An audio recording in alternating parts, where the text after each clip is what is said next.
So you're looking to buy your first home, but you don't really know how much you can afford or how much you should spend or how much would be comfortable, how much is a good idea, bad idea. Today I'm going to be teaching you how much you can afford and how much comfortably you should be spending on your first home.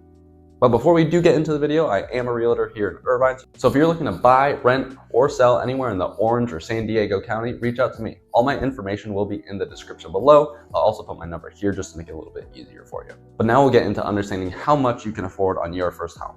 So the first factor is pre-approval. This is kind of the basis of everything. So you're going to want to get that done first. Now how you do this is going to a lender. Basically, they're going to look at your income, your 2-year tax returns, how much you have in savings, all of that, and calculate how much you can afford for a loan on a home. Now you can go directly to your lender or your bank, but I recommend going to a realtor first. Now I'm not just saying that because I am one, but because your realtor can kind of refer you to multiple different lenders or their favorite lender. That way you get an array of different terms and rates because it's not all going to be the same. So you want to make sure that you get a couple of opinions to see what's best for you. And on top of that, when you want to buy a home, you need to have your pre-approval anyways, or else the buyer's not going to take your offer seriously. So you want to make sure you get that done first so that you can, one, you create more leverage with your offer, but two, is that what allows you to build out your budget afterwards. And so now building out your budget, there's going to be two different kind of steps with that. Number one is the upfront cost and two is the monthly cost. So first we'll break down the upfront cost. Number one is obviously the down payment. How much money you're going to put down on the home. Now the minimum percentage is 3.5% with an FHA loan or 0 down with a VA loan if you're active duty or a veteran in the military.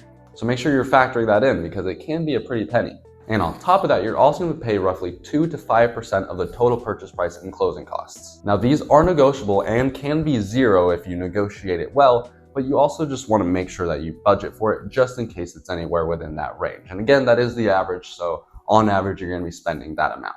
So your upfront cost is really comprised of the down payment and the closing costs. So you want to make sure you're talking with your lender and your realtor way before you ever start really even looking at homes and see how much that should be for you and how much you're comfortable spending upfront. And number two is the monthly cost, and it's more than just the mortgage. See, that's the mistake that most first-time home buyers make is they calculate, okay, we're comfortable spending $3,000 a month in our mortgage, but they're not considering taxes if they're wrapping that into their mortgage or HOA costs. Most likely you're going to be in a condo and you're going to have an HOA cost. On top of that, utilities, on top of that, repairs. So all of these things you want to factor in and make sure you have that so that you're not having any surprise either upfront, but in this case, any surprise monthly costs. If you loop in property taxes and HOAs alone, every month you could be spending an extra $500 to $800 a month, depending on where you are. But it's a big factor, so you want to make sure you factor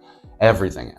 And past that, with affordability, you also want to think about your long-term goals. Now, I always say you want to make sure when you're buying your first home, the number one rule is that you're comfortable with the payments. But you also want to consider on top of that, that this is an investment for your future and not just now. So if you can comfortably afford the payments, think about it in the long term. Maybe in 1 year, you're going to go, okay, we only did 3% in equity. Let's say it's less than the stereotypical average for the state, and you only made 10 grand and you had payments that were 30.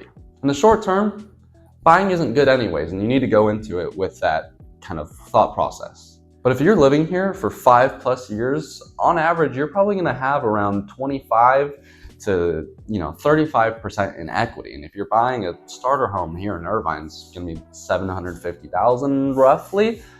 That's going to be a lot of money in the long term, but you just want to make sure that you can comfortably get there. But as always, the number one tip is talk to a professional first. All this is general advice, and it might be pretty helpful for you, but if you really want to know how much you can afford, if you should even be buying your first home, because not everyone should, make sure you reach out to a professional. Again, all my information will be in the description below, and you can text, call, email me anytime. Again, I'll put my number here just to make it a little bit easier. But as always, thank you so much for watching this week's video. I hope it detailed a little bit in how much you can afford and how much you should spend and kind of what the spending is going to look like when you buy your first home. If you enjoyed this week's video, I'd really appreciate you leaving a like and a comment and let me know you did. If you really liked it, I hope you consider subscribing because I release videos every single week on Friday detailing how to buy a home and the benefits of home ownership. So I hope I get to see you in next week's video, but as always, thank you so much for tuning into this week's. Have a good one.